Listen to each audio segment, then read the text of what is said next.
हाय ambassador रीमर्स। आज तारीख है 30 जून 2020। चलिए देख लेते हैं आज हमें कौन कौन से आर्टिकल डिस्कस करने हैं। आर्टिकल के डिस्कशन से पहले हम कार्टून को समझेंगे। कार्टून में एक सैनिक है कि वो मर चुका है, वो इस समय टॉम में है, मीन वो मार्टायर है। लेकिन जैसे ही वो लाइन ऑफ एक्चुअल कंट्रोल में वो स्टैंड ऑफ देखता है, अपनी मातृभूमि को खतरे में देखता है, वो क्या करता है कि उस मार्टायर वाले मीन अपने कब्र से भी बाहर निकलता है और लड़ने के लिए खड़ा हो जाता है। ये पूरा कार्टून मीन उसकी ब्रेवरी को दर्शाता है, उसकी तारीफ करता है कि हमारे सोल्जर्स कितनी बहादुरी के साथ अपने मातृभूमि की रक्षा के लिए बेसिकली ऐसे क्रिटिकल सिचुएशन पर काम करते हैं। अब हम अपने आर्टिकल की ओर मूव करेंगे। आर्टिकल में ये हामिद अंसारी जी ने ये वाला आर्टिकल लिखा हुआ है।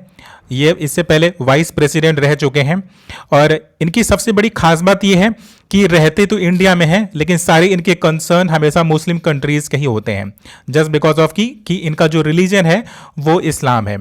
तो इस आर्टिकल में भी इनको इस बात की बिल्कुल भी चिंता नहीं है कि लाइन ऑफ एक्चुअल कंट्रोल में चाइना एनेक्स कर रहा है इंडियन टेरिटरी को। इनको कोई इशू नहीं है, पाकिस्तान की तरफ से बराबर सीज फायर का उल्लंघन हो रहा है, इनको कोई प्रॉब्लम नहीं है।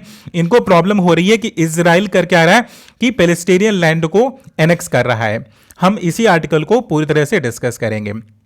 तो वाइस प्रेसिडेंट रह चुके हैं 2007 से 2017 तक। अब देखिए 2007 से 2017 तक ये वाइस प्रेसिडेंट थे और अभी राइट नाउ जो इनका कंसर्न है वो इजराइल के मोटिव के रिगार्डिंग है। अब देखिए इजराइल और पैलेस्टीन के कॉन्फ्लिक्ट को समझने के लिए थोड़ा हमें उसके हिस्ट्री में जाना होगा, तो हम इस वाले आर्टिकल को काफ़ी डेप्थ में हम अंडरस्टैंड करेंगे। चलिए हम सबसे पहले हम ये देख लेते हैं कि ये किस रीजन की बात कर रहे हैं। ये रीजन बात कर रहे हैं मिडिल ईस्ट की बात कर रहे हैं, ठीक है। तो अबे मिडिल ईस्ट मतलब क्या? मिडिल ईस्ट मतलब ये पूरा के पूरा रीजन मिडिल ईस्ट में काउंट होता है।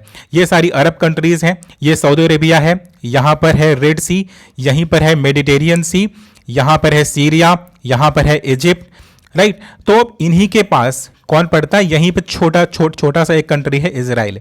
अब इजराइल घिरा हुआ है किनसे? इस्लामिक कंट्रीज से घिरा हुआ है, ठीक है। तो अब इस इजराइल का फॉर्मेशन कैसे होता है?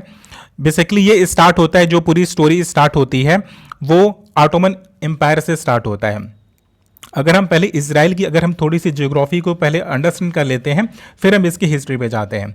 ये देखिए ये इजराइल है, ये वाला लोकेशन, ये इसका फिजिकल मैप है और ये इसका पॉलिटिकल मैप है। इसके पहले वाले मैप में हमने क्या देखा था कि वर्ल्ड मैप पर, पॉलिटिकल मैप पर इजराइल किन कंट्री से घिरा हुआ है। अभी हम थोड़ा सा और क्लोज व्यू ले रहे हैं। ये है वेस्ट लैंड, ये फिलिस्तीन का पार्ट था। ये है गोलन हाइट्स, ये भी फिलिस्तीन का पार्ट है। और यहीं पर है डेड सी। ये इतना ज़्यादा सलाइन है कि आप अगर इसमें गिर भी जाओ तो आप डूब नहीं सकते हो। यहीं पर है डेड सी और इधर है ये मेडिटेरियन सी। ये है इजिप्ट और यहीं पर पड़ता है जॉर्डन, राइट। तो हमने ये देख लिया कि बेसिकली इजराइल है कहाँ पर और इजराइल के नेबरिंग कंट्रीज कौन सी हैं और उसके आसपास कौन कौन से सी हैं, ठीक है। और एक होता है कि जो इजराइल का जो साउथर्न वाला पार्ट है, मीन जो इधर वाला रीजन है, ये वाला ये पूरा डिजर्ट वाला इलाका है। मतलब यहाँ पर मीन एक इंसान रह नहीं सकता। जिस प्रकार से डिजर्ट होते हैं कह रहे बिल्कुल वैसा यहाँ पर पूरा लैंड है। अब हम इसकी हिस्ट्री पे जाएंगे कि इसकी पूरी हिस्ट्री स्टार्ट होती है ऑटोमन एम्पायर से। ये जो पूरा वाला रीजन है जहाँ पर आज इजराइल और पैलेस्टीन का जो कॉन्फ्लिक्ट चल रहा है, यहाँ पर पहले ऑटोमन एम्पायर का राज हुआ करता था। लेकिन 1890 के आसपास होता क्या है कि एक नेशनलिज्म की भावना पूरे यूरोप में छा जाती है कि यूरोप की जो वेरियस कंट्रीज होती हैं, वेरियस पार्ट्स के लोग होते हैं, वो क्या सोचना स्टार्ट करते हैं जैसे कि मैं जर्मन हूँ, मैं इटालियन हूँ। तो दीज टाइप ऑफ फीलिंग उनके अंदर आने लगती है और वेरी सिमिलर फीलिंग आने लगती है जूइस में भी। जो वेरियस कंट्रीज में क्या थे कि जूइस बिलोंग करते थे, जूइस रहते थे, तो उनके अंदर भी ये नेशनलिस्ट वाली फीलिंग आने लगती है।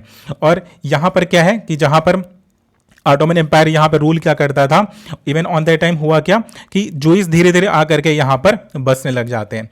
बसने क्या लग सकते हैं कि एक जूइस की बहुत छोटी सी पॉपुलेशन यहाँ पर रहा करती थी। स्टोरी आती है, स्टोरी स्टार्ट होता है फर्स्ट वर्ल्ड वॉर के टाइम में। फर्स्ट वर्ल्ड वॉर के टाइम में 1917 में क्या हुआ कि एक बाल्फोर डिक्लेरेशन हुआ था। बाल्फोर डिक्लेरेशन लेकर के आते हैं अंग्रेज, मीन यूके, क्योंकि यूके का ये पूरी टेरिटरी हुआ करती थी। और फर्स्ट वर्ल्ड वॉर में यूके क्या चाहता था? यूके इनकी मदद चाहता था। किसकी मदद चाहता था? इन जूइस की भी मदद चाहता था, इवन जो अरब कंट्रीज हैं इनके भी वो मदद चाहता था। तो यूके ने वेरियस क्या कहते एग्रीमेंट साइन किए हुए थे, किसके साथ एग्रीमेंट साइन किए हुए थे, वेरियस कंट्रीज के साथ। अरब को बोला कि ये जो फिलिस्तीन वाला रीजन है, जो आज इसराइल और फिलिस्तीन वाला रीजन है, इसमें से ये फिलिस्तीन वाला रीजन हम आपको दे देंगे। उस वक्त इसराइल एग्जिस्ट ही नहीं करता था, इसराइल था ही नहीं, केवल फिलिस्तीन वाला रीजन था, वहां पर यूके का कंट्रोल था। तो 1917 में बाल्फोर डिक्लेरेशन में हुआ क्या कि इन्होंने जूइस से बोला, बाल्फोर डिक्लेरेशन में जूइस को बोला कि हम आपको क्या कर देंगे, ये जूइस वाला पूरा जो पैलेस्टीन वाला रीजन है हम आपको दे देंगे, आप अपने लिए एक नई कंट्री बना लीजिएगा। वेरी सिमिलर एग्रीमेंट, एक सीक्रेट एग्रीमेंट साइन करते हैं किसके साथ, इन अरब कंट्रीज के साथ, बोलते हैं कि ये पैलेस्टीन वाला इलाका मुस्लिमों का इलाका है, हम आपको दे देंगे। तो इन दोनों के बीच में कॉन्फ्लिक्ट हो जाता है कि अरब कहते हैं कि ठीक है, पोस्ट वर्ल्ड वॉर फर्स्ट के टाइम में फिलिस्तीन हमारा हो जाएगा, तो इसकी वजह से वो अंग्रेजों का साथ देने लग जाते हैं। और जूइस मिलिशियाज क्या रहते हैं, जो वहाँ पर बहुत कम पॉपुलेशन में रहते थे, पूरी दुनिया में उनके ऊपर अत्याचार हो रहा था, तो उनकी मदद करने के लिए ये बाल्फोर डिक्लेरेशन में यूके ने बोला था कि ये फिलिस्तीन वाला लैंड हम आपको दे देंगे, आप अपने लिए एक नई कंट्री बना सकते हो। तो इसकी वजह से जो जूइस मिलिशियाज थे वो इनकी सहायता करने लगे। बट जब वर्ल्ड वॉर खत्म होता है तो यूके की जो चालाकी थी पूरी कि हम अरब को साथ लेने के लिए बोल दिया कि फिलिस्तीन हम आपको दे देंगे, जूइस को बोला कि हम आपको दे देंगे, लेकिन जब पोस्ट वर्ल्ड वॉर का टाइम आता है तो पूरा सिनेरियो बदल जाता है कि धीरे धीरे जो जूइस के लोग थे वो पैलेस्टीन में आने लग जाते हैं, और जो पुलिस और जो जूइस की पॉपुलेशन केवल 3% रहा करती थी वो 30% हो जाती है। और ये पूरा गेम होता है 1936 तक। ठीक, अब 1936 तक तो धीरे धीरे जो जूइस की पॉपुलेशन थी वो बढ़ने लग जाती है। क्यों? क्योंकि ब्रिटिशर्स ने बोल क्या दिया था कि जूइस कहीं से भी माइग्रेंट होकर के आ सकते हैं, जैसा इन्होंने बाल्फोर डिक्लेरेशन में किया था। इन्होंने अरब को धोखा दिया, ये पैलेस्टीन वाला रीजन अरब्स को नहीं दिया। तो पोस्ट वर्ल्ड वॉर के टाइम में जो जूइस की पॉपुलेशन थी पैलेस्टीन वाले रीजन में वो 3% से 30% हो जाती है। तो फिर 1936 के बाद से क्या होता है कि जो अरब होते हैं वो रिवोल्ट कर देते हैं यूके के अगेंस्ट में, बोलते हैं कि ये आप क्या कर रहे थे, ये तो बहुत गलत बात है। और आपको अगर ध्यान हो तो 1939 में ही वर्ल्ड वॉर सेकेंड स्टार्ट हो जाता है। तो दुनिया में जहाँ जहाँ भी जूइस रहा करते थे, क्योंकि यहाँ पर जूइस की पॉपुलेशन धीरे धीरे बढ़ती जाती है और इन अरबियों को, इन मुस्लिमों को ये जूइस बिल्कुल भी पसंद नहीं आते हैं, और पूरी दुनिया में जहाँ भी जूइस मिलते हैं ये अरब वहीं पर उन्हें मार दिया करते थे, उनके साथ उनके ऊपर बहुत अत्याचार किया करते थे। तो जर्मन का एक लीडर था हिटलर, तो हिटलर को भी जूइस बिल्कुल भी पसंद नहीं थे। तो एक होलोकॉस्ट नामक एक टर्म है, तो 1939 में होलोकॉस्ट स्टार्ट हो गया पूरे यूरोप में, जहां कहीं भी जूइस मिल जाया करते थे, करे वहां पर उनको एक बड़े बड़े हौज में डाल करके भाप से उन्हें मार दिया जाता था। तो जूइस के अंदर एक इनसिक्योरिटी वाली फीलिंग आ जाती है कि अब उनकी रक्षा कहीं और भी नहीं हो सकती है, वो आएंगे कहां पर आएंगे, ये जो फिलिस्तीन वाला रीजन है जहां पर अंग्रेजों ने एक छोटी सी जमीन उनको दी है रहने के लिए, करे यहीं पर जूइस सुरक्षित रह सकते हैं और कहीं पर सुरक्षित नहीं रह सकते हैं। तो जूइस धीरे धीरे क्या करते हैं, जहां पूरी दुनिया में जहां कहीं भी थे जूइस, वो अपनी जान बचा करके कहां पर आ रहे थे, यही इजराइल, जो आज का जो इजराइल है, मीन उस टाइम 1947 के पहले वाला जो टाइम पीरियड है, फिलिस्तीन में वो आने लग जाते हैं। राइट, तो अब धीरे धीरे जब ये वर्ल्ड वॉर सेकेंड समाप्त होता है तो यूनाइटेड नेशंस एग्जिस्ट करता है। तो जूइस क्या कहते हैं कि इनके ऊपर बहुत ज़्यादा अत्याचार हुआ है, ये अपना व्यू रखते हैं, कहते हैं कि मुझे अपनी एक अलग कंट्री चाहिए। ठीक है, जबकि अरब्स क्या करते थे कि अरब ने मना कर दिया था कि हम जूइस को बिल्कुल भी ये लैंड देने के मूड में नहीं है, और जो फिलिस्तीन वाला रीजन है यहाँ मुस्लिम रहते थे और मुस्लिम ही रहेंगे। ठीक है, बट यूएन के रिजोल्यूशन में होता है कि इजराइल को वो ज़मीन पूरी मिल जाती है, और ये अरब्स को बिल्कुल भी अच्छा नहीं लगता। तो जो फर्स्ट अरब वॉर होता है 1947 में, वो जूइस के अगेंस्ट में होता है, मतलब इजराइल के अगेंस्ट में होता है। अब इजराइल के अगेंस्ट में जो अरब कंट्रीज थी, अरब कंट्रीज में कौन कौन सी कंट्रीज थी, आप नेबरिंग कंट्रीज को देख चुके हो, इजिप्ट हो गया, सीरिया हो गया, इराक हो गया और ट्रांस जॉर्डन हो गया। तो ट्रांस जॉर्डन का किस में पड़ता है, ईस्टर्न वाले साइड पड़ता है। तो ये इन सारी कंट्रीज ने 1947 में इजराइल के ऊपर अटैक कर दिया, क्योंकि इजराइल को किसका नाम मिल गया था, इजराइल को किसका सपोर्ट मिल गया था, यूनाइटेड नेशन रेजोल्यूशन 1947 का। बट अरब्स को बिल्कुल भी पसंद नहीं आता है, और इजिप्ट, सीरिया, इराक और ट्रांस जॉर्डन कंट्रीज मिलकर के इसके ऊपर अटैक कर देती है 1947 में। लेकिन लकीली होता क्या है कि वो अपनी ज़मीन को बचाने में सक्षम होते हैं। इजरायलीज करते क्या है कि इन सारी कंट्रीज़ को पीछे धकेल देते हैं। मीन ये सारी कंट्रीज़ मिलकर भी इसराइल को हरा नहीं पाती हैं। और करीब 7 लाख रिफ्यूजीज जो फिलिस्तीन में रहा करते थे, क्योंकि जूइस के साथ अत्याचार हो रहा था, तो जूइस ने यह सोचा कि जो फिलिस्तीनी अभी यहाँ पर रह रहे हैं तो इनको वो भगाना शुरू कर देते हैं कि अगर इनको भगा देंगे तो हम लोग सुरक्षित रह सकते हैं। तो जितने भी वहाँ पर फिलिस्तीनियन रह रहे थे इजरायली के आसपास के इलाके में, इन्होंने जब यूनाइटेड रेजोल्यूशन 1947 में इनको बहुत ही छोटा सा लैंड मिला हुआ था, लेकिन जब 1948 वाले वार में जब इन अरब कंट्रीज़ को ये हराते हैं तो एक बड़े एरिया को ये लोग कैप्चर कर लेते हैं। कौन कैप्चर कर लेता है? इजरायली कैप्चर कर लेते हैं। और वहाँ पर जो भी फिलिस्तीनियन रह रहे थे कह रहे उनको भगा देते हैं। और जो मुस्लिम्स रहते हैं वहाँ से भाग करके कहाँ जाते हैं? अरब कंट्रीज़ में जाते हैं। कौन कौन सी कंट्रीज़ में जाएंगे? इजिप्ट में जाएंगे, सीरिया में जाएंगे, इराक में। करीब 7 लाख लोगों की क्राइसिस स्टार्ट हो जाती है, राइट। अब उसके बाद से इजराइल तो यहां पर पूरी तरह से जीत गया और उसको फिर ये लोग हरा नहीं पाए। लेकिन रिलेशन अरब और इजराइल के बहुत अच्छे नहीं रहते हैं। अरब और इजराइल के रिलेशन अच्छे नहीं थे तो क्या होना क्या था कि आगे चलकर लड़ाई होनी ही थी। तो 1967 में हुआ क्या कि अरब कंट्रीज ने फिर से अटैक किया। इजिप्ट ने, जॉर्डन ने और सीरिया ने, इन तीनों ने मिल करके कि मीन अटैक करने का प्लान ही कर रहे थे, अपनी आर्मीज को बाउंड्रीज के पास लगा ही रहे थे। लेकिन एक कहते हैं ना कि सबसे पहले आप मेरे ऊपर अटैक करो, उससे पहले मैं आपके ऊपर अटैक कर दूंगा। तो इजराइल ने बिल्कुल वही किया। 1967 में ये लोग इजराइल के ऊपर अटैक करें, इजिप्ट, जॉर्डन और सीरिया। इससे पहले इजराइल ने ही इनके ऊपर अटैक कर दिया। और 1967 के वॉर को 6 डेज वॉर भी बोला जाता है। इन तीनों कंट्रीज ने इजराइल को तीनों तरफ से घेर लिया था।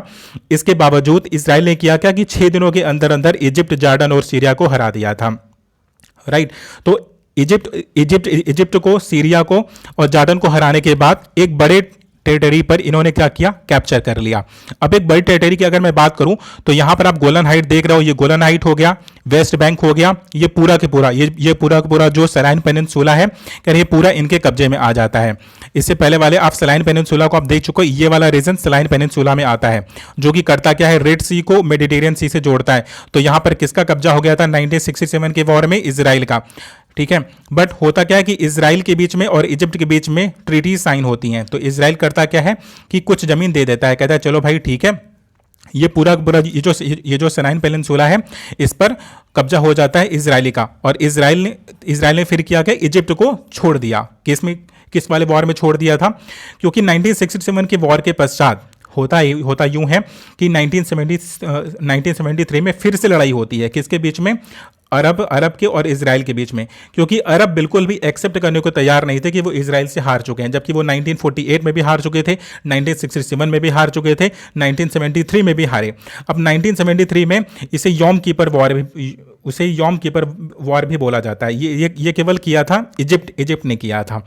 अभी यॉम कीपर वॉर 1 महीने तक चलता है और इसमें पूरी तरह से इजिप्ट हार जाता है। और तो इजिप्ट करता क्या है कि इन दोनों के बीच में समझौता हो जाता है। समझौता कुछ यूं होता है कि इजिप्ट कहता है कि आप मेरी टेरिटरी को, आपने जो मेरा लैंड एनेक्स कर लिया है इजराइल से बोलता है कि आपने जो भी मेरा जमीन कब्जा किया है आप मुझे छोड़ दो, इसके बदले में मैं आपको रिकॉग्निशन दे दूंगा। क्योंकि इजराइल को दुनिया की कोई भी कंट्री रिकॉग्नाइज नहीं करती थी। इवन यूनाइटेड नेशंस रेजोल्यूशन 1947 ने उसको एक छोटी सी जमीन दे भी दी थी, उसके बावजूद इजराइल को कोई भी मान्यता नहीं देता था। सबसे पहली कंट्री इजिप्ट होती है जिन्होंने इन्हें क्या किया कि मान्यता दे दिया।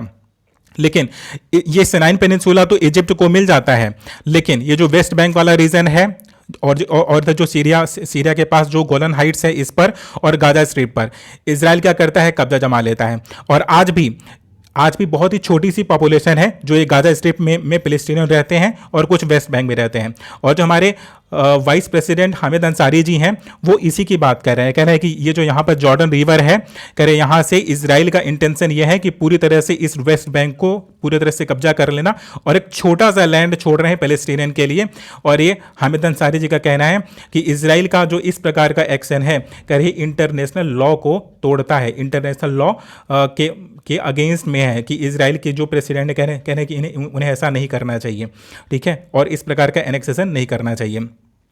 ये तो उस टाइम की बात है। देखिए 1967 में, 1973 में तो इजराइल जीत जाता है।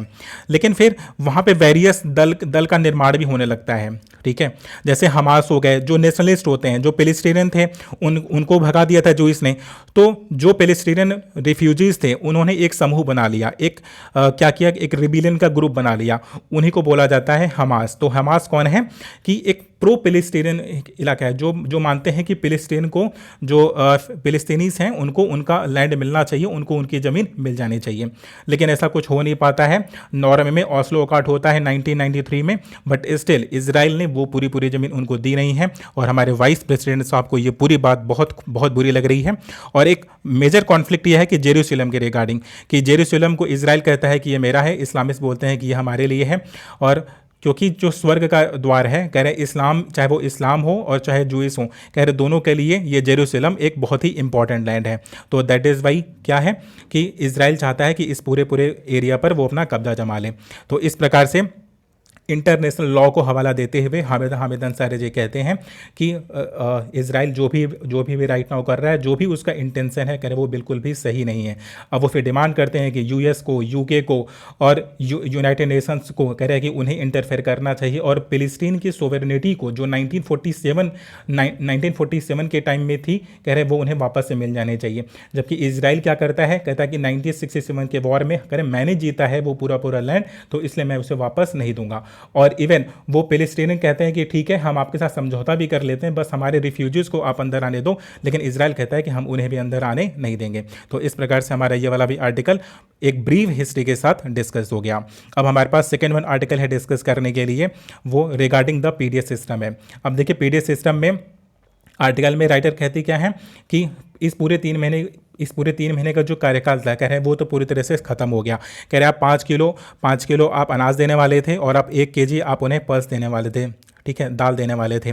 लेकिन एक बड़ी पॉपुलेशन है जो कि माइग्रेशन, जो कि अपने घरों के आसपास तो रहती नहीं थी, लेकिन जो एक स्टेट से दूसरे स्टेट के बीच में होना चाहिए था, क्या होना चाहिए था कि राशन कार्ड को एप्लीकेबल होना चाहिए था, लेकिन वो पोर्टेबिलिटी उनकी हो नहीं पाती है और वो अनाज का वो बेनिफिट उठा नहीं पाते हैं। अब राइटर यहाँ पर कटाक्ष करती हैं। राइटर यहाँ पर कहती क्या है कि जब 41 मिलियन टन ही अनाज बफर जोन में होना चाहिए, बफर स्टॉक में एफसीआई के पास केवल 41 मिलियन टन ही अनाज होना चाहिए। लेकिन अभी राइट नाउ एफसीआई के पास 100 मिलियन टन अनाज है। तो हम यूनिवर्सल पीडीएस सिस्टम को लागू क्यों नहीं कर देते हैं? कहते हैं कि बिना किसी भी क्राइटेरिया के, कह रहे 100% हम लोगों को, हर किसी को जिसके पास भी आधार कार्ड है, क्या हम इस प्रकार का बेनिफिट हम क्यों नहीं प्रोवाइड करवा पा रहे हैं? कह रहे हैं कि या तो हम इसे मार्केट में सेल करेंगे और या तो हम इसे एक्सपोर्ट करेंगे। कह रहे हैं कि दोनों ही काम इस समय हम नहीं कर सकते हैं। कह रहे हैं जब हम ये दोनों काम नहीं कर सकते हैं तो हमें अपने सिटीजन्स को, जब एक बड़ी पॉपुलेशन है जो भूखों मर रही है, तो कह रहे हैं हमें उनके लिए ये पूरे द्वार खोल देने चाहिए। और अभी भी जो प्रोक्योरमेंट है गवर्नमेंट का, कह रहे हैं कि वो भी बहुत बेहतर होने वाला है। और भाई मोर देन 100 मिलियन टन का जो इनके पास अनाज है, कह रहे हैं इनके पास बचा हुआ है और इतना पर्याप्त है। कह रहे हैं ऐसे क्राइसिस के टाइम में जब लोगों की जॉब और जब लोगों का अनएम्प्लॉयमेंट जब बहुत ज़्यादा बढ़ गया है, तो हमें इस प्रकार की उनकी मदद करनी चाहिए और अनाज को बिना किसी भी क्राइटेरिया के हमें डिस्ट्रीब्यूट कर देना चाहिए। तो हमारा ये वाला भी आर्टिकल डिस्कस हो गया। हमारे पास थर्ड वन आर्टिकल है डिस्कस करने के लिए, रिगार्डिंग द चाइना के कॉन्फ्लिक्ट के रिगार्डिंग है। अब चाइना ने किया क्या है कि basically line of actual control में इंडिया की कुछ टेरिटरी पर वो को एनेक्स कर लिया है, ऐसा राइटर कहते हैं कि पीएम मोदी को और जो हमारे लीडर्स हैं, कह रहे हैं इन्हें नेशनल को क्लेरिफाई करना चाहिए कि वहाँ पर एक्चुअल सिचुएशन चल क्या रही है लाइन ऑफ एक्चुअल कंट्रोल में। और लाइन ऑफ एक्चुअल कंट्रोल में अगर हम वापस से मेन स्टेटस, क्योंकि अगर हम बात कर रहे हैं मीन जो करेंट सिनेरियो है, अगर हम उसकी बात कर रहे हैं और चाइना कह रहा है कि जो अभी वर्तमान सिचुएशन है आप उसी को मान लो, लेकिन इंडिया अगर उसे मानने के लिए तैयार नहीं है, इसका मतलब ये हुआ कि चाइना ने कुछ न कुछ हिस्सा भारत का छीन लिया है भारत से। इसी वजह से तो चाइना कह रहा है कि अभी आज की डेट पे जो भी लाइन ऑफ एक्चुअल कंट्रोल का वो है डेमार्केशन है, कह रहे हैं इंडिया को बोल रहा है कि आप उसे मान लो, लेकिन इंडिया कह रहा है कि नहीं, आप अप्रैल वाली सिचुएशन पे आप वापस जाओ। इसका मतलब ही ये निकलता है कि कुछ न कुछ चाइना ने लाइन ऑफ एक्चुअल कंट्रोल पर चेंजेस किए हैं और यहाँ पीएम मोदी से और लीडर से बात करते हैं कि उसमें क्लेरिफिकेशन लेकर के आना चाहिए। ठीक है, तो जितने भी ये इस वाले पेज के आर्टिकल थे वो मैंने डिस्कस कर लिए हैं। अभी हमारे पास नेक्स्ट वन आर्टिकल है डिस्कस करने के लिए, स्टार प्रोजेक्ट है। देखिए, स्टार प्रोजेक्ट है एजुकेशन के रिगार्डिंग। 6 स्टेट में यूनाइटेड नेशंस का एक स्टार प्रोजेक्ट चलता है। स्टार प्रोजेक्ट में होता क्या है कि हमें वहाँ के एजुकेशन सिस्टम को ओके करना है। लेकिन अब यहाँ पर राइटर कहते हैं कि एजुकेशन सिस्टम को ओके करने के लिए और भी ज़्यादा बेहतर बनाने के लिए, आत्मनिर्भर बनाने के लिए कहें, जिस प्रकार से हम मैन्युफैक्चरिंग गुड्स को, मैन्युफैक्चरिंग चीज़ों को आत्मनिर्भर बनाने की कोशिश कर रहे हैं कि मतलब इंडिया उन्हें मैन्युफैक्चर करेगा। कह रहे हैं कि उसी प्रकार से हमें अपने एजुकेशन सिस्टम को भी आत्मनिर्भर बनाना चाहिए। एजुकेशन सिस्टम को आत्मनिर्भर बनाने के लिए केवल फंडिंग की नहीं, हमें एक अच्छे ह्यूमन रिसोर्स की भी आवश्यकता होती है। कह रहे हैं हम केवल टेक्नोलॉजी का प्रयोग करके हम देश को आत्मनिर्भर नहीं बना सकते हैं। कह रहे हैं कि हमें ह्यूमन रिसोर्स की भी एक बड़ी मात्रा में आवश्यकता होगी। और ये वेरियस स्कूलों में है क्या कि टीचर्स की कमी है, इंफ्रास्ट्रक्चर की कमी है, तो राइटर कहते हैं कि उन्हें हमें फुलफिल करना चाहिए। और जिस प्रकार की ब्यूरोक्रेसी है, कह रहे हैं उसे सपोर्ट करना चाहिए। और स्टार प्रोजेक्ट है जो यूनाइटेड नेशंस के द्वारा 6 कंट्रीज में एप्लीकेबल है, जस्ट एजुकेशन सिस्टम को इम्प्रूव करने के लिए। लेकिन ये इंडिविजुअल किसी एनजीओ को पैसे नहीं देते हैं या किसी एनजीओ को सपोर्ट नहीं किया जा रहा है। स्टार प्रोजेक्ट है वहाँ की गवर्नमेंट को सपोर्ट करने के लिए। तो गवर्नमेंट के जो इनिशिएटिव हैं, गवर्नमेंट का जो इंफ्रास्ट्रक्चर है, गवर्नमेंट की जो ब्यूरोक्रेसी है, राइटर उससे अनसेटिस्फाई हैं और कहती हैं कि हमें आत्मनिर्भर बनाने के लिए हमें ह्यूमन रिसोर्स की पॉपुलेशन को क्या कहें उसे भी इंक्रीज़ करना चाहिए और उन्हें इफिशियंट भी बनाना चाहिए। ठीक है, इससे होगा क्या कि जो हमारा हायर एजुकेशन है वो ऑनलाइन प्लेटफॉर्म पर भी एप्लीकेबल हो पाएगा। अब हम नेक्स्ट वन आर्टिकल की बात कर रहे हैं। अब ये न्यू एरा ऑफ एक्सेसिबिलिटी की बात कर रही हैं।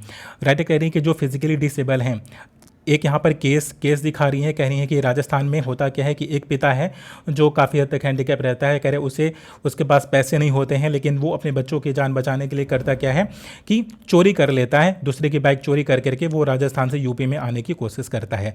बीच में उसे पकड़ लिया जाता है और उसकी मौत हो जाती है। और इस प्रकार का जो केस देखा गया, कह रहे हैं कि अगर कोई पर्सन एलिजिबल नहीं था, अगर किसी के पास कोई इशू था, तो गवर्नमेंट को उसकी मदद करनी चाहिए। या तो आप उसके पास अनाज प्रोवाइड करवा दो, या तो उसे ट्रांसपोर्ट की फैसिलिटी प्रोवाइड करवा दो। कहते हैं कि न्यू एरा ऑफ एक्सेसिबिलिटी है। कह रहे हैं कि हम कहते तो हैं कि हम हर किसी को इक्वल प्रपोर्शन देंगे, इक्वल चीज़ें देंगे, बट स्टिल पॉसिबल नहीं हो पाता है। ये उसी पर पूरा सीन दिखाती हैं। कहती हैं कि हमें इसको काफ़ी सेंसिटिव तरीके से डील करना चाहिए, और चाहे वो गवर्नमेंट ऑफ यूपी हो, चाहे गवर्नमेंट ऑफ राजस्थान हो, कह रहे दोनों को भी एक्टिवली पार्टिसिपेशन दिखाना चाहिए। तो रेलेवेंट आर्टिकल जितने थे द हिंदू में, वो सारे आर्टिकल डिस्कस हो गए हैं। Thank you so much for watching the video.